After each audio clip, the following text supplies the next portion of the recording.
बहुत समय पहले एक गांव में एक नेक दिल लेकिन गरीब इंसान रहता था। वह अपनी गरीबी से परेशान रहता था, लेकिन अल्लाह की इबादत में कभी कमी नहीं करता था।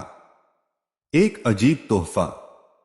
एक रात उसने ख्वाब में देखा कि उसे एक खास जगह पर खुदाई करनी चाहिए। अगले दिन जब उसने वहां खुदाई की तो उसे पीतल का एक पुराना चिराग मिला। जैसे ही उसने उसे साफ किया, वहां से एक रूहानी आवाज आई, मैं तुम्हारी दुआओं का असर हूं। आज से तुम्हें रोजाना एक सोने का सिक्का मिलेगा, लेकिन शर्त यह है कि तुम कभी लालच नहीं करोगे और अपनी जरूरतों के बाद जो बचेगा उसे गरीबों में बांट दोगे। अगले दिन से उसे वाकई एक सोने का सिक्का मिलने लगा। देखते ही देखते उसकी तन्हाली दूर हो गई। लालच का साया। कुछ साल गुजर गए। अब वह इंसान काफी अमीर हो चुका था, लेकिन जैसे जैसे दौलत बढ़ी उसका दिल छोटा होता गया।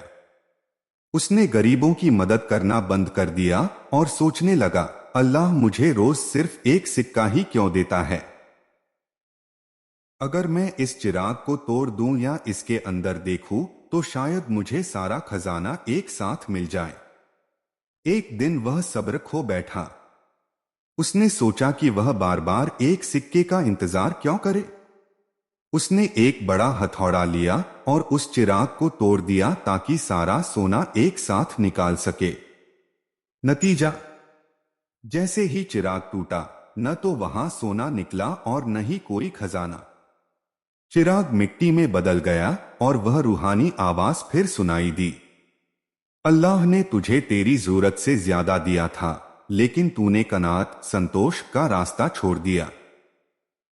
अब तेरे पास न वह पुराना सुकून रहेगा और न ही यह दौलत। वह शख्स फिर से उसी गरीबी में पहुंच गया जहां से उसने शुरू किया था। इस कहानी से तीन बड़े सबक मोरल्स। कनात कॉन्टेंटमेंट, जो हमारे पास है उसमें खुश रहना सबसे बड़ी अमीरी है। लालच बुरी बला है, ज्यादा की चाहत अक्सर इंसान से वह भी छीन लेती है जो उसके पास पहले से मौजूद होता है। दौलत का सही इस्तेमाल, जब अल्लाह हमें देता है तो वह हमें आजमाता है कि हम दूसरों की मदद करते हैं या नहीं।